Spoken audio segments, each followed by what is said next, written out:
better.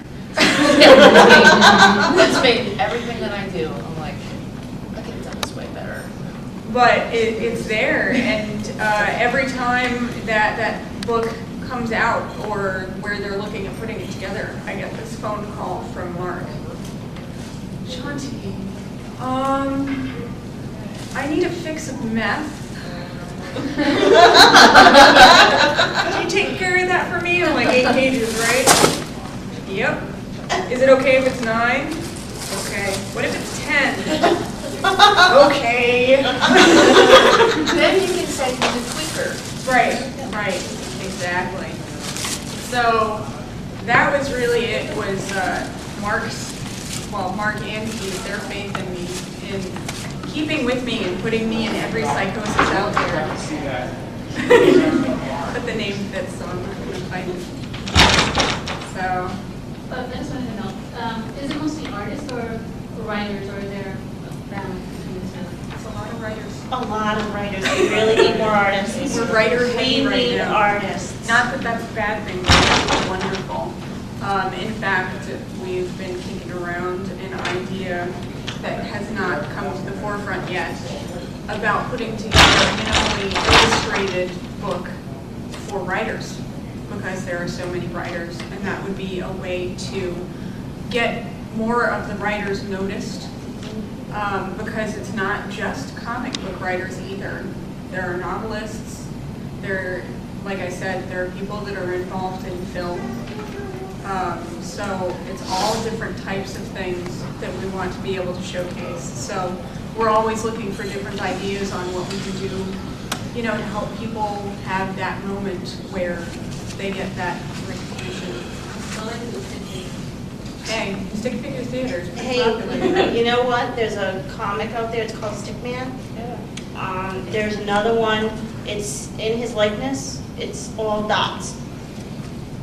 Cyanide and Yeah, happiness. It's amazing what you can create. You may not be able to draw like Shanti can and like Liz can and stuff. Well, we all do different. We all do different. Different strengths. But you'd be amazed at what you can come up with if you get creative enough. Like, I'm sorry. No, go ahead, Steph. But like, if you look at stuff like, comics like Toothpaste for Dinner, or, or Cyanide and Happiness, some of them, it's just really stripped down basic stuff, but the writing is great. So, it doesn't necessarily have to be, this gorgeous, intricate thing. As long as the joke is there and it's funny, or whatever, even if it's not supposed to be funny, if what you're trying to convey is being conveyed clearly, it works. Do you guys deal with creators' rights? Because I looked at like stuff from Tokyo, the contracts for Tokyo Pop and Buddha, and I go, no. That's the problem that they're having today. That's why a lot of people don't want to go to the mainstream industry, because it's that fine line that they sort of try to wash out, which trick people to sign away. This industry is not like that. That's why I joined CAC. It's a beginning on how to get into it, and where your story goes. If you have a chance to break through and you want to take your story characters with you, you take it with you. And for Sky Pirates, you started with dime stores, and then you transferred it over to Free Lunch Comics. We maintain Your the story rights. goes with you, you maintain it. Now, also being contacted and being contracted by that company, some of them do have those kinds of things. However, it's your responsibility as the artist to meet with a lawyer and change that and send it back. Then what they'll do is they'll make changes. It's like bartering for a car. It's ridiculous that it comes to that, but you really kind of have to haggle just to maintain your rights. And whether you're a guy or a chick or whatever, you're going to have to haggle just as hard, because everyone's looking for that free dime. One of the greatest things about a lot of publishers that are out there now is if you look on their websites or their submission policies, they break it down between submissions and for artists or writers, and then they have creator-owned projects. So those are the ones that you want to shoot out for, because they're creator owned. You own your product. They publish it, but you own your product. Everett and I own Sky Cards. Free Lunch publishes it, but we own it. So always look for that, because the websites, I've gone through a lot of publisher websites and looked at their submission policies, and it's up there. They break it down for you. And the ones that don't, you want to make sure that you ask. Yeah, me and my friend were having a discussion, I told you about because they said that one of their friends actually did sign up and was basically creative rights to it. And if you actually look at the, it's basically buried in there, but it's basically telling you once you give it up, it's gone, it's not even yours. Even if, and they can change it, if they feel like it, get rid of it if they don't like it, but it's no longer yours. But they always target younger children, that's Because they don't know better. They don't know better. Now, you can, like I said, if it's a contract like that, it's your right to bring it to a lawyer if they expressed interest in your story. You submit, they like it, you go, okay, but this is what we're gonna do if we're gonna dance. And I think what happened was because we were talking on the internet, everybody started coming in and saying, do not go with them because this is what happened. Yep. And she changed her mind. But I think that the way they're targeting younger people that don't know it, it's just a little, it just seems a little wrong in so many ways. That's what it is. Now, I know an artist that has been picked up by Tokyo Pop, and it's her story, and she's maintained the rights. And you can buy it right down in the dealer's room. I met her a couple of years ago. Alex, she does finance.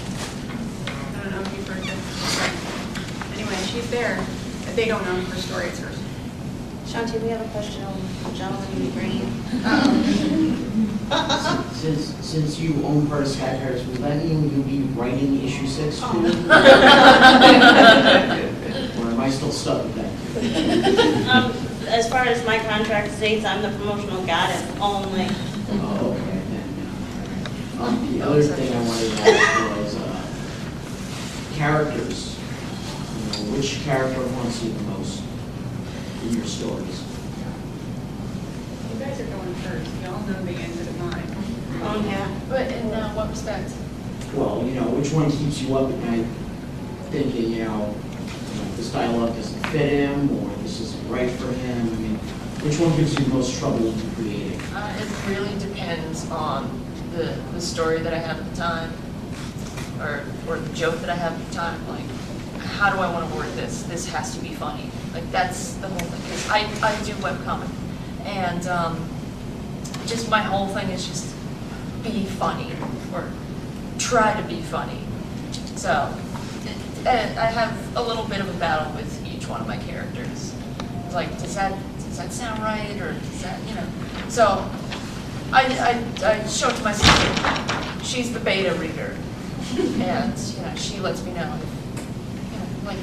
Don't be nice to me. Tell me if this sounds stupid. So that helps. I do my best. I'll be entourage. Yeah. Well, for me, it's like the one that I think about, like, what's going to happen next is basically all of them, pretty much.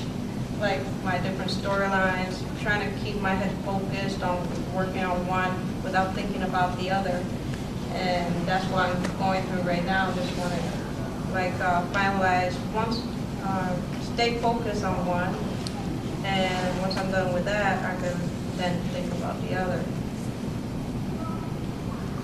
I don't get stuck. The problem is that I can't write fast enough. I have this big guy sitting on my head, and he wants me to write right now, and I'm at work. Oh yeah. I'm going, you're really heavy, get off.